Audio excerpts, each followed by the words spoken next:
पर कोई सवाल है तो हम अभी सवाल जवाब भी कर सकते हैं थोड़ा समय।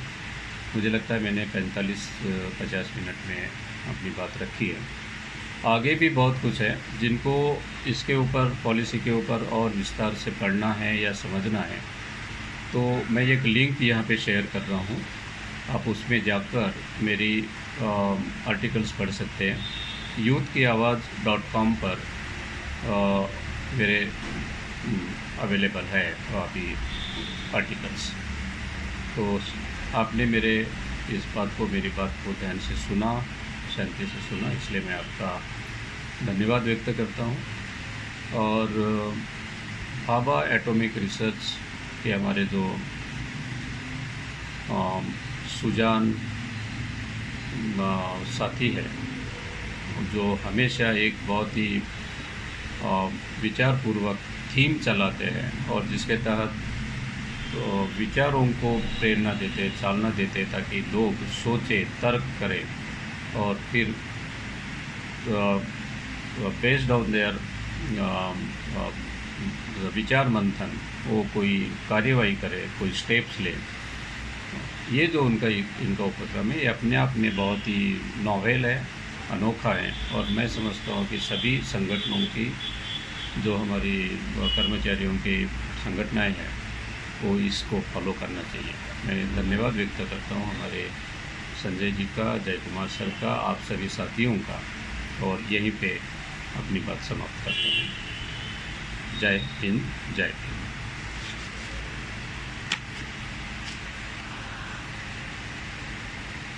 जी,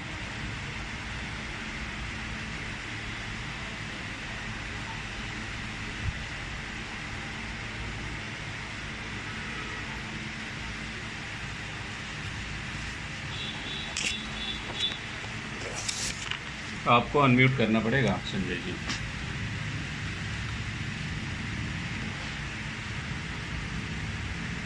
ओके ओके, हाँ ठीक है।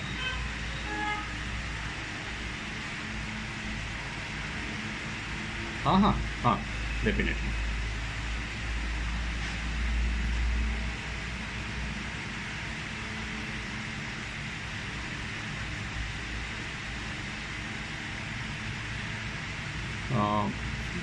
हाँ देखिए, हो गया, आपको इतना ही कहना था।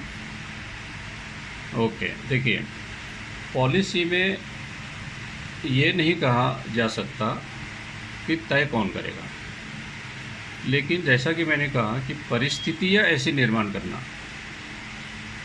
कि आप, जैसे आप है, मैं हूँ, तो हम तो ये समझ सकते हैं कि मेरे बच्चे को कौन से विषय लेने चाहिए और कौन से विषय लेकर वो आगे बढ़ सकता है, ठीक है। लेकिन जब ये ग्रामीण भाग में जाते हैं, जिनके माँ बाप ही अनपढ़ होते हैं, उनको पता ही नहीं होता, बच्चा स्कूल जा रहा तो ठीक है, नहीं जा रहा तो ठीक है, वो क्या पढ़ रहा है इसकी तो कुछ उनको पता ही नहीं होता, परीक्षा है ये भी नहीं मालूम होता। तो वो तो ये नहीं तय कर सकते पेरेंट्स कि मेरे बच्चे को कौन से सब्जेक्ट्स लेने चाहिए। वो क्या कहेगा, बेटा जा स्कूल जाते जा बस। अब बच्चा जब स्कूल जाता है, अगर हम 6वीं से 5वीं से 8वीं से कहते हैं कि आपको ये सारे सब्जेक्ट्स हैं, आप ये इसमें से कोई भी ले लो और आप पास हो जाओगे, आप 12वीं भी इसमें पास हो जाओगे, तो इसके जो मार्गदर्शक होंगे या जो समाज सेवक, आप सोच सकते हैं कि समाज सेवक की जो प्रावधान है, ये मुझे नहीं लगता कहीं कोई किसी देश में अगर होगी भी तो होगी, लेकिन अगर उनको स्कूल मैनेजमेंट्स में उनको स्थान दिया जाए, उनकी दखल अंदाजी रहे, स्कूल्स में दखल अंदाजी रहे, पेरेंट्स को काउंसलिंग में दखल अंदाजी रहे, तो एक विशिष्ट विचारधारा के साथ अगर वो आदमी जाता है तो वो क्या समझाएगा कि बेटा तुमको ये मैथ्स वैथ्स तो तुमको नहीं चलने, साइंस भी तुम्हारे बस का काम नहीं है, और हिस्ट्री में तो बहुत ही माथापच्ची है, सोशल वर्क, सोशल साइंसेज में तो बड़ा मुश्किल है, कुछ नहीं समझता, तुम्हारे माँ बाप को भी नहीं मालूम, कौन पढ़ाएगा। तुम एक काम करो, तुम्हारे पिताजी बहुत अच्छे कारीगर हैं खेती में काम करने के,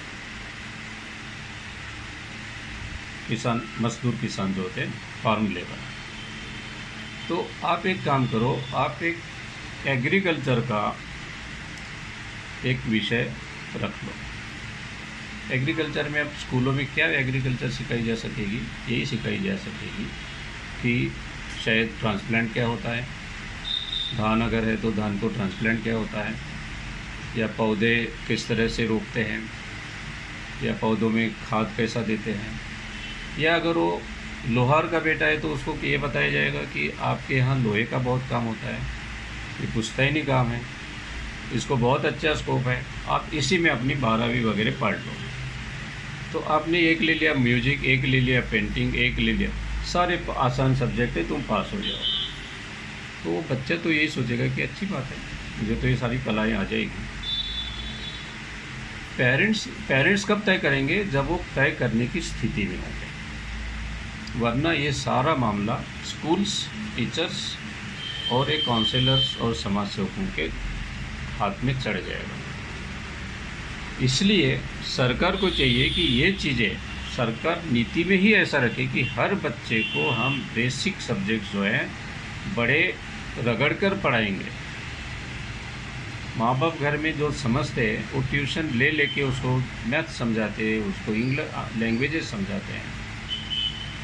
जहाँ ये सुविधा नहीं है उसको तो ये कहेंगे ठीक है आप कुछ भी ले लो सब्जेक्ट, आपकी पढ़ाई हो जाएगी। और ज़्यादातर परिवार, ज़्यादातर फैमिलीज इसी तरह से अभी परिस्थिति हमारे यहाँ यही है।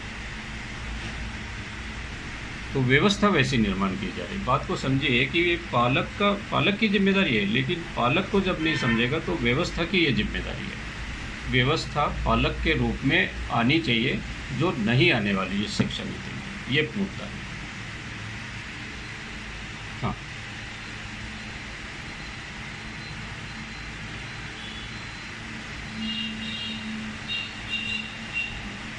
ओके, हाँ हाँ,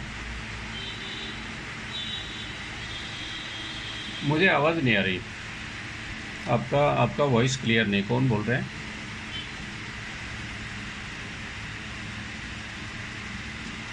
हेलो, हाँ जी।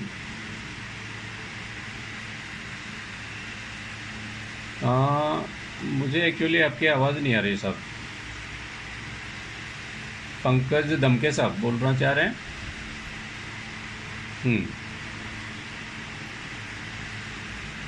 हाँ जी, हाँ बोलिए, अब आ रही है, अब आ रही है, अब ठीक है।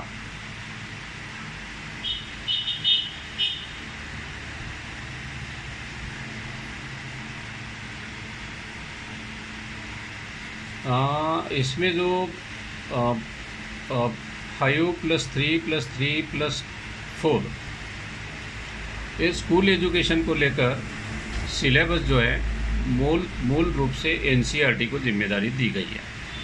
और ये एक पूरे देश के लिए एक यूनिफॉर्म सिलेबस बनाया जाएगा, स्टैंडर्ड जिसको कहते हैं। और बाद में स्टेट एससीईआरटी जो होते हैं, स्टेट एजुकेशन सिलेबस वाला जो होता है, एनसीईआरटी का इक्विवेलेंट स्टेट पे होता है। तो वो अपनी स्टेट को रेलेवेंट कुछ बातें जो उनके लिए ज़रूरी है उनकी स्टेट के हिसाब से वो उसमें जोड़ सकेंगे, इतनी उसको छूट रहने वाली। पर बेसिकली एनसीईआरटी के ऊपर रहेगा।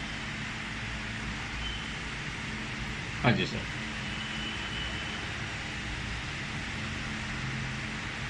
हम्म।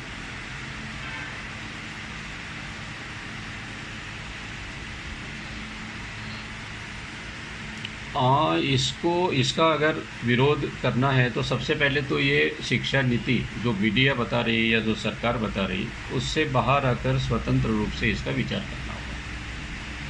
सरकार ने जब इसको मंजूरी दी, जैसा मैंने बताया 29 जुलाई को, तो सैलाइंट फीचर्स के नाम पे जो इसके लुभावने मसले थे उसको बताया। अभी जो मैंने आपसे चर्चा की, अगर आपको इसके बावजूद भी ये पॉलिसी लुभावनी लगती है तो फिर तो कोई बात नहीं बनती। अगर आपको ज़रा सा भी ये लगता है कि ये जो 10 अंडरलाइंग प्रिंसिपल जो आत्मा है इस पॉलिसी की, ये मुद्दे अगर सही मायने में अगर शेप लेते हैं और ऐसे ही पॉलिसी रखी जाती है तो हम बहुत सारी पॉपुलेशन रिडंडेंट बना डालेंगे। ये देश के हित में नहीं होगा।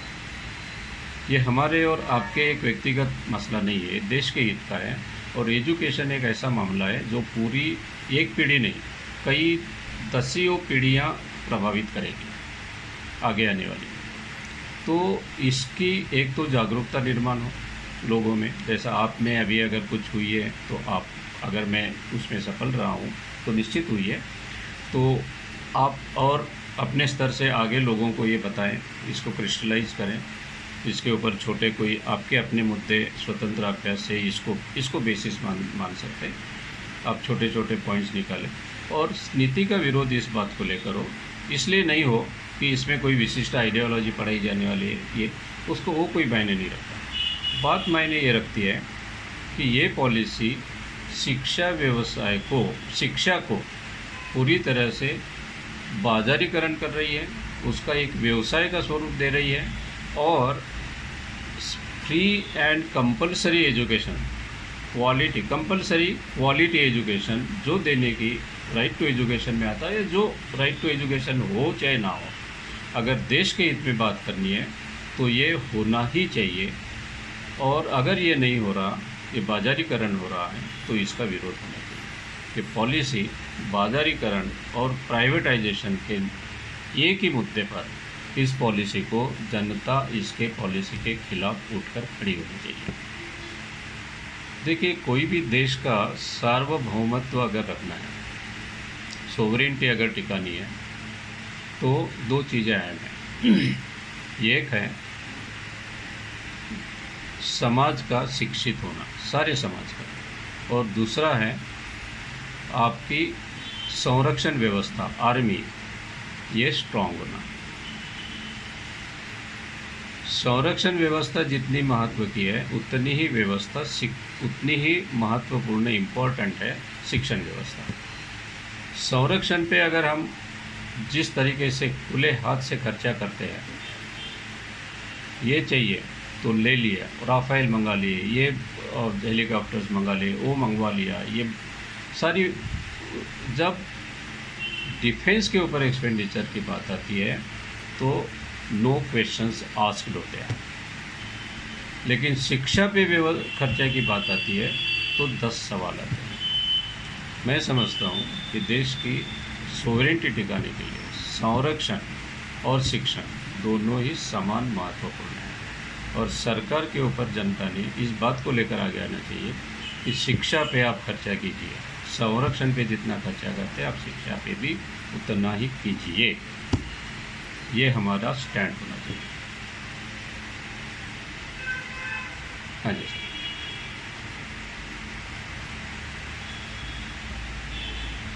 हाँ, कॉन्स्टिट्यूशन सब, कॉन्स्टिट्यूशन की सिर्फ हवा में बातें हैं।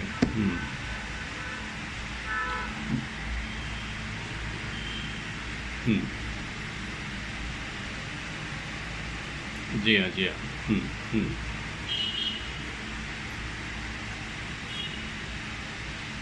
इस पॉलिसी में उसका कोई जिक्र ही नहीं है। इस पॉलिसी में शुरू में फंडामेंटल्स ऑफ एजुकेशन पॉलिसी के 22 मुद्दे निकाले हैं, बुलेटेड फॉर्म में, नंबर्ड नहीं है, लेकिन उनको गिना तो 22 निकले।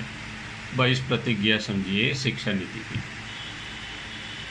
शिक्षा नीति की 22 प्रतिज्ञाएँ या शिक्षा नीति में fundamentals of education policy, national education policy करके आई है। वो 22 जो प्रतिज्ञाएँ है शिक्षा नीति की, उसमें भी फ्री एंड कंपलसरी एजुकेशन का कोई भी जिक्र नहीं है, कोई जिक्र नहीं। 22 मुद्दों में एक भी मुद्दा नहीं है जो शिक्षा को क्वालिटी एजुकेशन मुफ्त और कंपलसरी होगा इस बात पे जोर देता हूँ, या उसको कमिटमेंट दिखाता हूँ। कमिटमेंट नहीं है, खर्चे की कमिटमेंट सरकार की नहीं है इस पॉलिसी में।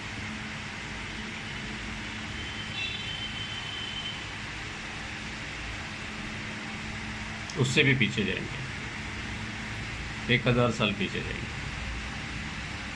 द्रोणाचार्य आएंगे वापस अंगूठा काटने। अंगूठा नहीं काटेंगे, वो कहेंगे कि आपको ये पढ़ना ही नहीं है, आपको क्या करोगे पढ़कर, आप बड़ई के बेटे हो, बड़ई का काम करो। मिट्टी के बर्तन कुम्हार के बेटे हो, मिट्टी के बर्तन बनाओ। देखिए, इस पॉलिसी में बड़ी बड़ी बातें कही गई हैं। बड़ी बातें करते में उन्होंने उदाहरण दिए हैं, तक्षशिला, नालंदा, वल्लभी, विक्रमशिला, ये बड़े विद्यापीठ हैं, ये सब का उदाहरण दिया। ये सारे विद्यापीठ जो हैं ये मौर्य काल से आगे 1200 साल तक बहुत अच्छे से चले।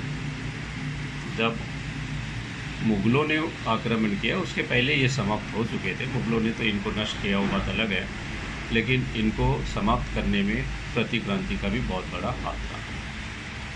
पॉलिसी जब बन रही है तो पॉलिसी में ये ज़रूर बातें हो रही है कि भारतीय संस्कृति के अनुसार जो एक विद्या का ये जो माहौल था इस देश में, वो हम पुनर्जीवित कर रहे हैं। लेकिन जो पॉलिसी की जो मैंने आपको 10 बातें बताई, 10 मेरे हिसाब से नहीं छोड़े, हो सकता है उसमें ज़्यादा भी हो, पर मैंने शुरू से जो अभ्यास किया है मसौदे से लेकर 2019 के, मुझे ये ज़्यादा खटकते आ रहे हैं, जो मैं यहाँ पे बातें करता हूँ हमेशा उस बात पर।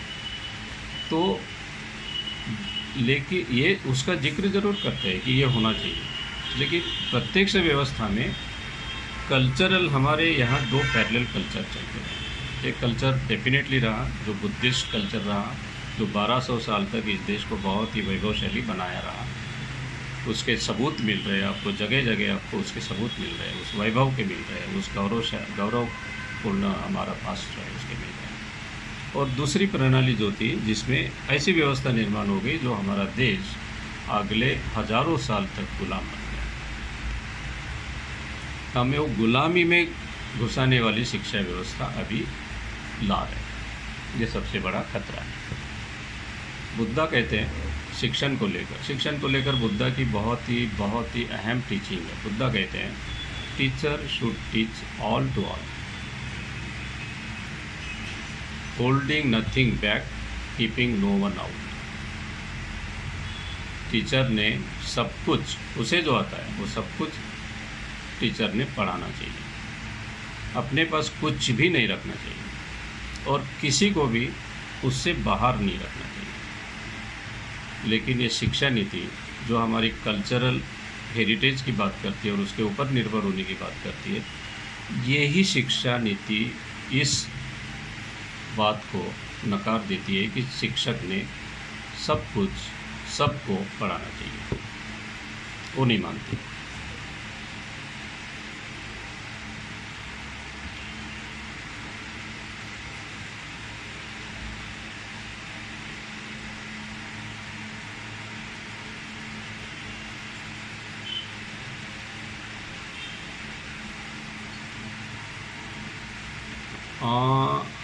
सर इसमें एक्चुअली अभी जैसा मैंने कहा शुरू में कि अभी कैबिनेट ने इसको मंजूरी दे दी, पार्लियामेंट में ये गई नहीं। ये पार्लियामेंट में जाने की एक स्टेप भी होती है कि पॉलिसी बने, उसके ऊपर चर्चा हो और कैबिनेट उसको पहले मंजूरी दे दें और कैबिनेट से मंजूरी है करके फिर सरकार उसको पार्लियामेंट में ले जाए और इसे पार्लियामेंट में जाना होगा। बिना पार्लियामेंट में गए इसमें से बहुत सारी जो चीज़ें हैं इस पॉलिसी में, जैसे कि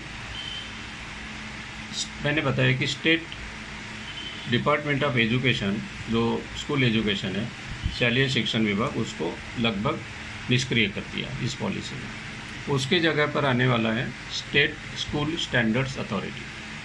अगर ये अथॉरिटी बननी है तो उसके लिए एक मॉडल कानून बनाना पड़ेगा। मॉडल कानून केंद्र सरकार बनाएगी, सारे स्टेट्स को देगी जो उसे एडॉप्ट करेंगे।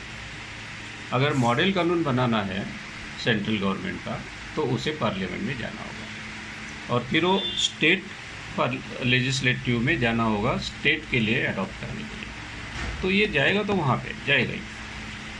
हायर एजुकेशन के लिए बहुत सारे रेगुलेटरी अथॉरिटीज़ बनाई जा रही है। हायर एजुकेशन कमीशन बनने वाला है। हायर एजुकेशन कमीशन के अंतर्गत 4 और विंग्स बननी है जो कि रेगुलेटरी अथॉरिटीज़ होगी। वो मैं उस डिटेल्स में अभी नहीं गया, अपने पास समय भी नहीं था। वो 4 और अथॉरिटीज़ बनेगी, उसके लिए मॉडल कानून बनेंगे वो मॉडल कानून भी स्टेट्स को अडॉप्ट करने होंगे और उसके लिए उनको पार्लियामेंट और स्टेट लेजिस्लेटिव्स को तक जाना होगा। सरकार ने पॉलिसी में इसके इम्प्लीमेंटेशन के लिए बहुत सारे एक माइलस्टोन्स रखे हैं। माइलस्टोन्स ऐसे रखे कि 2 साल में ये हो, 5 साल में ये हो, 10 साल में ये हो, 2030 तक ये हो, 2040 तक ये हो। तो वो चीज़ें हैं, वो पार्लियामेंट में जाएगी, जाना पड़ेगा। जो रेगुलेटर, जैसा शुरू में प्रधानमंत्री साहब ने कहा था एक रिव्यू मीटिंग में कि बहुत सारी रेगुलेटरी अथॉरिटीज़ बनाने का अभी हमारे पास इतना इंफ्रास्ट्रक्चर नहीं है और इसकी ज़रूरत नहीं है, शायद उनके विचार थे उस समय के। और वो ऐसा लग रहा था कि वो नहीं होंगे, लेकिन इस अंतिम प्रारूप में वो चीज़ें आई है। इसका मतलब रेगुलेटरी अथॉरिटीज़ बनेगी और जब वो बनेगी तो इसे पार्लियामेंट में जाना ही पड़ेगा, सरकार अपने स्तर पे नहीं कर सकती। शायद सरकार ये इंतज़ार कर रही है कि अभी इस तरीके से शिक्षा ये नीति को इस तरीके से जारी कर दिया जाए, लोगों में बीच में भेज दिया जाए, तो इसके ऊपर जो भी विरोध है वो उभरेगा, शांत भी हो जाएगा। और तब तक अभी राज्यसभा में मेजॉरिटी के लिए कुछ सीटें और चाहिए, शायद बिहार इलेक्शंस के बाद वो मिल जाएगी। तो जब राज्यसभा में भी पूरी मेजॉरिटी आ जाएगी, लोकसभा में तो है, तो फिर तब तक इसके ऊपर बाकी के जो रेगुलेशंस लाने हैं उस वक्त फिर वो रेगुलेशंस लाए, ताकि पार्लियामेंट में इस पर कहीं कोई किसी तरह का कोई अड़चन ना आए और इसको बड़ी स्मूथली ये पॉलिसी के रेगुलेशन बन जाए। शायद ये व्यवस्था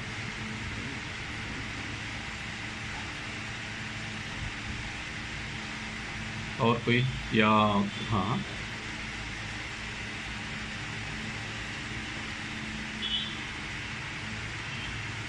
नहीं, ये ओल्ड पॉलिसी में रहना या नहीं रहने वाला स्टेट को शायद चॉइस की कोई गुंजाइश नहीं रहेगी, क्योंकि हाँ, ये पॉलिसी में जो कानून बनेंगे वो कानून को वो अपने स्पीड से अडॉप्ट कर सकते हैं। जैसा कि रेरा में हुआ, RERA real estate regulatory authority बनी, उसके मॉडल कानून बने, आगे पीछे स्टेट्स ने अडॉप्ट किया। या कोई भी और भी कानून जैसे बनते हैं, जब कोई सब्जेक्ट, ये सब्जेक्ट है एजुकेशन, ये सेंट्रल और स्टेट गवर्नमेंट का है, कॉन्करेंट लिस्ट में आता है कॉन्स्टिट्यूशन का, तो दोनों को कानून बनाने के अधिकार है। स्टेट्स अपने तरीके से बनाएगी कानून, अपने स्पीड से बनाएगी, लेकिन वो साइमल्टेनियसली जब तक ये नया कानून नहीं बनता तब तक ऑब्वियसली वो पुरानी अपनी जो नीतियाँ हैं उनकी चल रही है उसमें रखेगी। ये ऐसा नहीं है कि आज पॉलिसी हो गई तो कल से सब कुछ लॉकडाउन हो गया, मतलब लॉकडाउन में होता है ना, ये आदेश जारी हो गए तो कल से सड़कें सब ट्रैफिक बंद, ये ऐसा नहीं होगा। ये होगा धीरे धीरे, लेकिन इसका जो इम्पैक्ट आएगा ये स्लो पॉइजन है। ये पॉलिसी स्लो पॉइजन है। ये जब लगेगी, इम्प्लीमेंट होगी और धीरे धीरे जैसे भी इम्प्लीमेंट होगी, इसके पीछे अगर यही तरीके से चालू हो गई और रही तो इसका जो पॉइज़न है समाज में बड़ी बुरी तरह से फैलकर ऐसी स्थिति निर्माण होगी कि उसे दोबारा ऊपर लाने के लिए चाहे किसी भी समाज में पैदा हो, लेकिन अम्बेडकर पैदा होना पड़ेगा, तभी ये सुधर पाएगा। वरना हम वापस से उन दिनों में जाएंगे जो प्री इंडिपेंडेंस, प्री मुग़ल या मुग़ल कालीन जो व्यवस्था थी या उसके भी पहले, उसमें जाएंगे, जहाँ बहुत सारी आबादी अनपढ़ रहेगी, कुछ ही आबादी खाली सर्विस देने के लिए रहेगी और कुछ ही आबादी सत्ता के और जो बाकी भोग विलास जो है उसके हकदार रहेंगे। चलिए,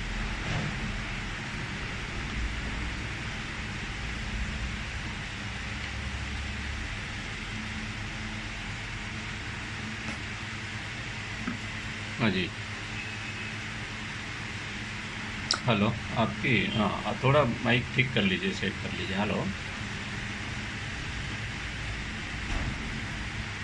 नहीं, आपकी आवाज़ बहुत कट रही है। नहीं, आप शायद, हाँ हाँ, अभी ठीक है। थोड़ा माइक शायद पास में लाना पड़ेगा या कुछ करना पड़ेगा। अभी आ रही है।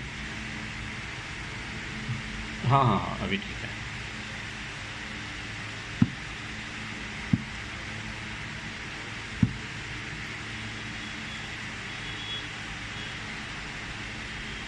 हाँ हाँ। हम्म, हाँ।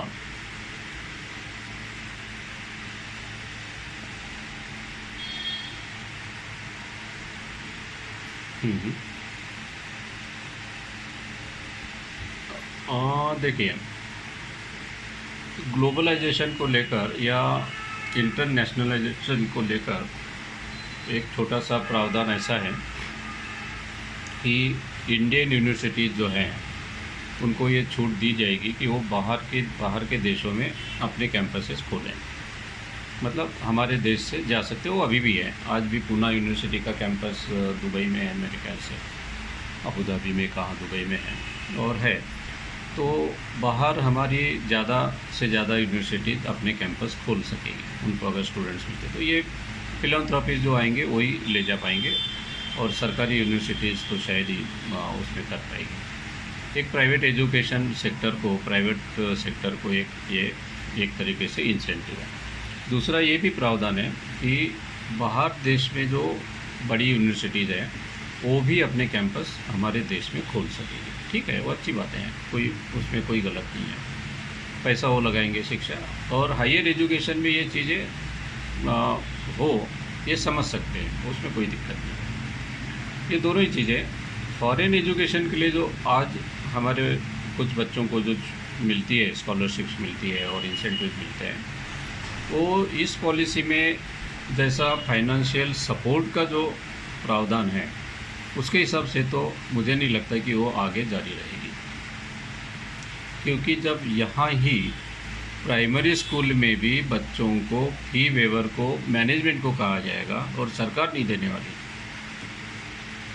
तो हायर एजुकेशन में सरकार इस तरीके को कोई स्कॉलरशिप देगी, फ्रीशिप देगी, चुने गिने कुछ देगी, जैसा कि वो नेशनल स्कॉलरशिप पोर्टल की बात कर रहे हैं। हो सकता है उसमें कोई प्रावधान आ जाए, लेकिन नेशनल स्कॉलरशिप पोर्टल इस पॉलिसी में इसके साथ इस तरह से रेफरेंस आ रहा है कि नेशनल एजुकेशन पोर्टल को हम विस्तार करेंगे, जबकि national education portal, national scholarship portal जिसके विस्तार की बात कर रही है पॉलिसी, वह नेशनल स्कॉलरशिप पोर्टल क्या है, कहाँ फंक्शन हो रहा, यही नहीं मालूम।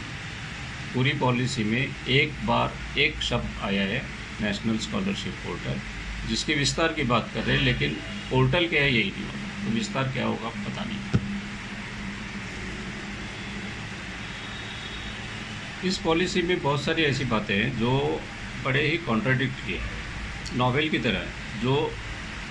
जो एक्चुअल कोई भी कानून होता, पॉलिसी होता, तो उसमें 1 2 3 ये होगा, ये होगा, ये होगा, ये होगा, ये होता है। यहाँ पे दूसरे तरीके से उसको हैंडल किया जा रहा है कि ऐसा करने से ऐसा होगा, ऐसा होना चाहिए, वैसा होना चाहिए। तो पॉलिसी में पता नहीं, पॉलिसी थोड़ा कुछ मुझे तो अजीब सी इसलिए भी लगती है कि इसमें कॉन्क्रीट चीज़ें कम हैं और हवाई बातें ज़्यादा हैं। हाँ जी।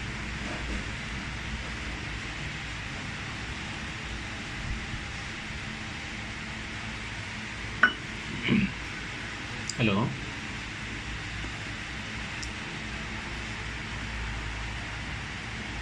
आवाज़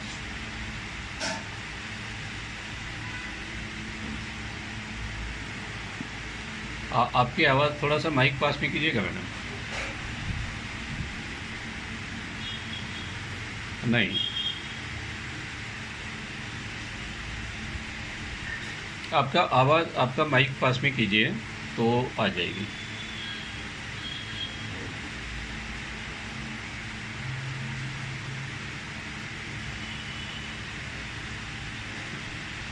जी। हाँ।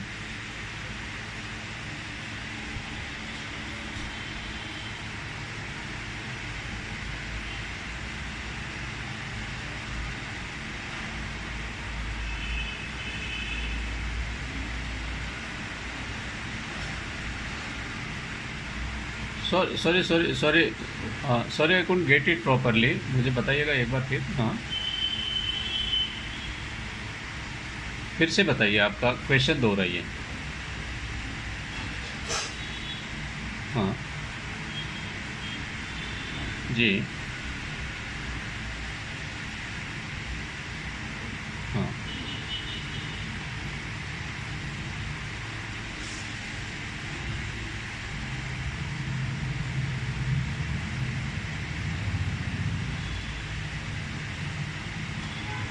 फाइनेंशियल प्रोविज़न की मैं जो बात बता रहा था वो यही तो बता रहा था कि इस पॉलिसी में सारा स्कूल मैनेजमेंट्स को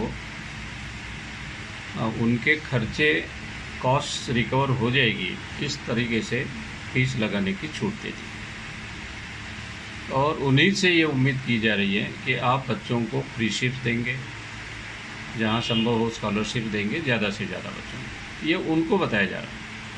लेकिन सरकार की इस पूरी नीति में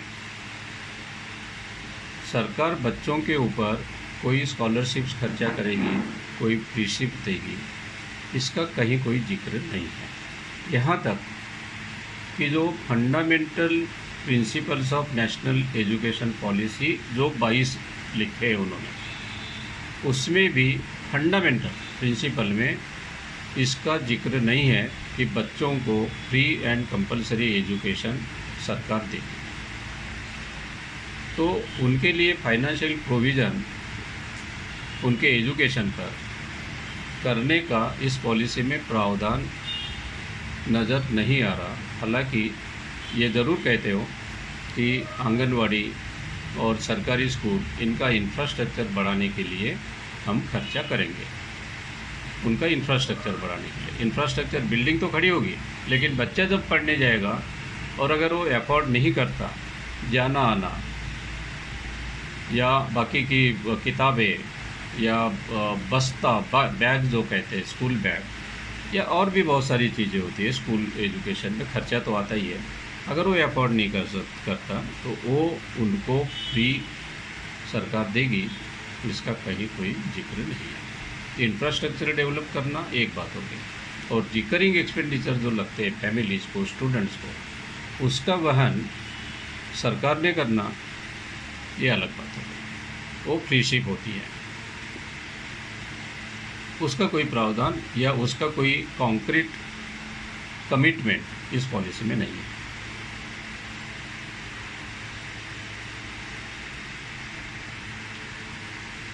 तो बजट में एजुकेशन के ऊपर हर साल एलोकेशन होता ही है, और एलोकेशन अभी ये कहते हैं कि इक्विवेलेंट टू 6% ऑफ जीडीपी खर्चा हम बजट में एलोकेशन करेंगे। लेकिन आज 3% है।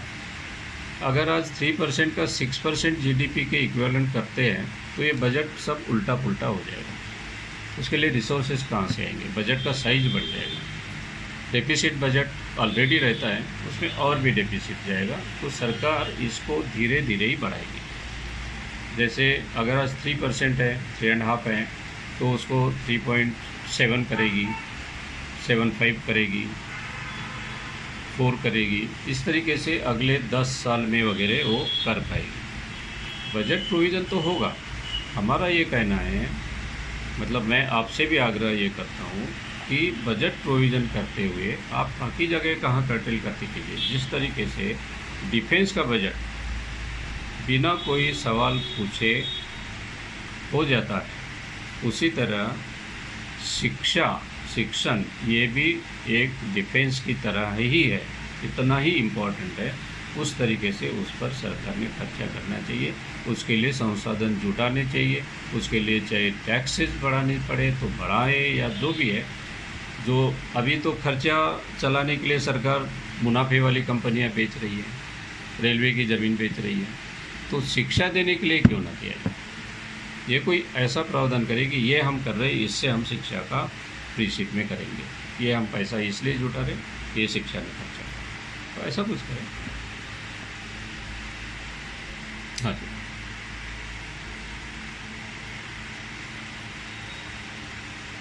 Okay, thank you. मैडम की आवाज़ नहीं हुई। हाँ हाँ, कोई बात नहीं, आप इसमें लिख के भी भेज सकते हैं, अगर आप चाहे तो इसमें लिख सकते हैं।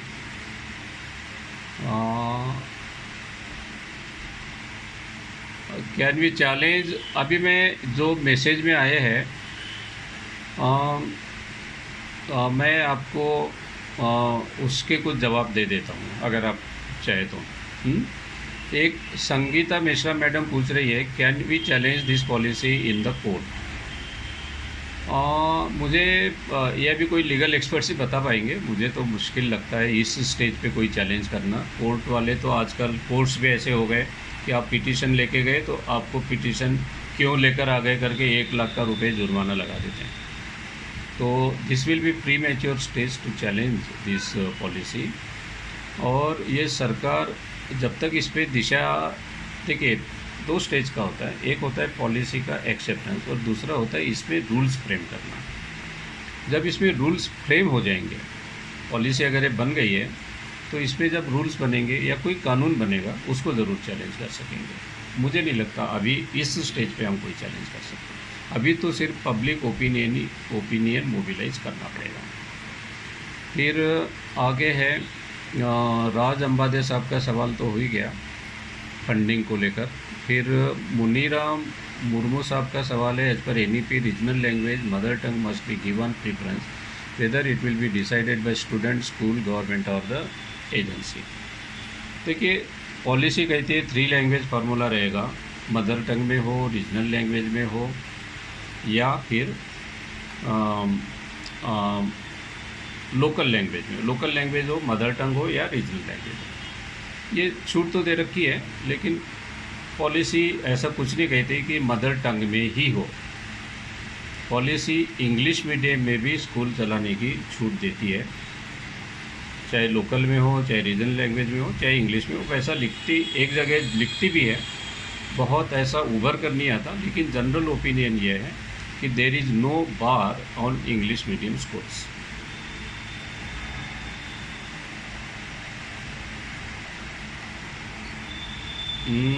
और अखिलेश मूल साहब कहते हैं कि how much time did this policy take for implementation. Mool साहब इसका इम्प्लीमेंटेशन तो चालू हो ही गया है, बहुत सारे अलग अलग जो कंपोनेंट्स है पॉलिसी के, उसका इम्प्लीमेंटेशन चालू हो गया है और हो ही रहा है, मतलब उसको स्टेजेस में होगा लेकिन हो रहा है। और सर मुझे लगता है कि काफ़ी चर्चा कर ली, बाकी पार्टिसिपेंट्स अगर किसी को कोई सवाल नहीं है तो मुझे लगता है कि we can stop here for now. हाँ सर, हाँ सर, जय कुमार साहब, हाँ बोलिए सर।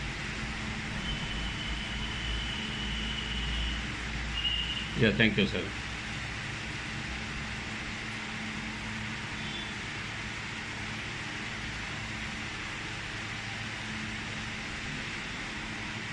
या या हम्म,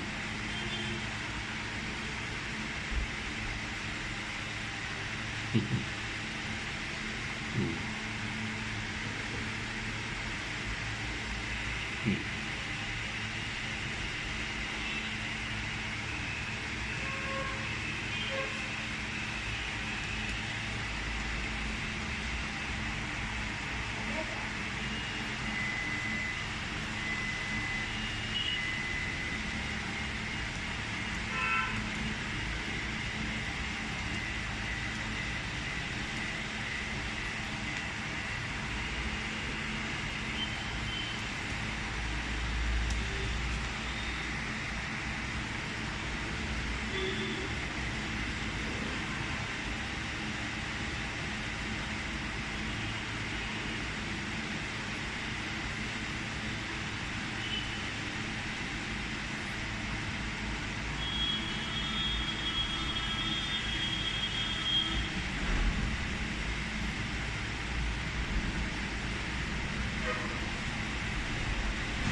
Hmm.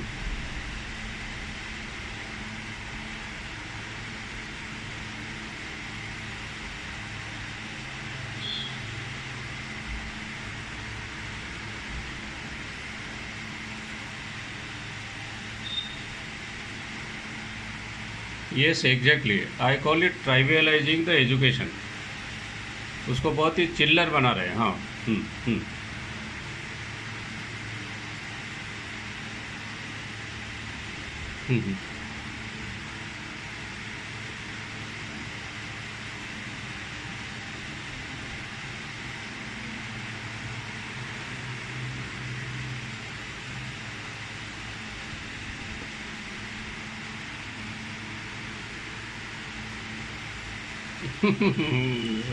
We're too simplifying. It's too simplified approach. Yeah.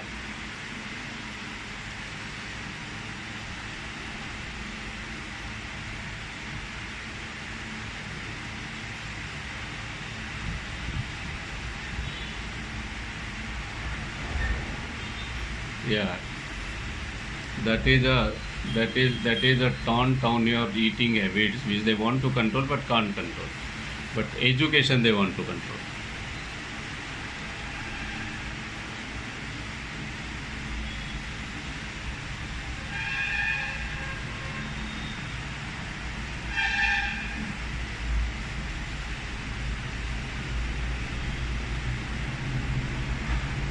Okay.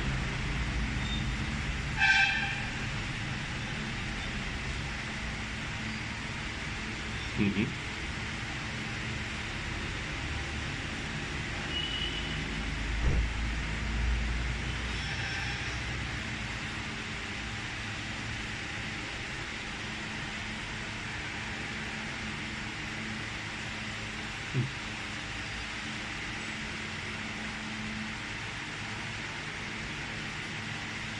Okay, sir. We'll try that. We'll try that. We'll decide and then come out with the date and schedule so that people can attend. Thank you so much, sir. So I take your leave. Thank you, everybody. Thank you for listening to me.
Hmm.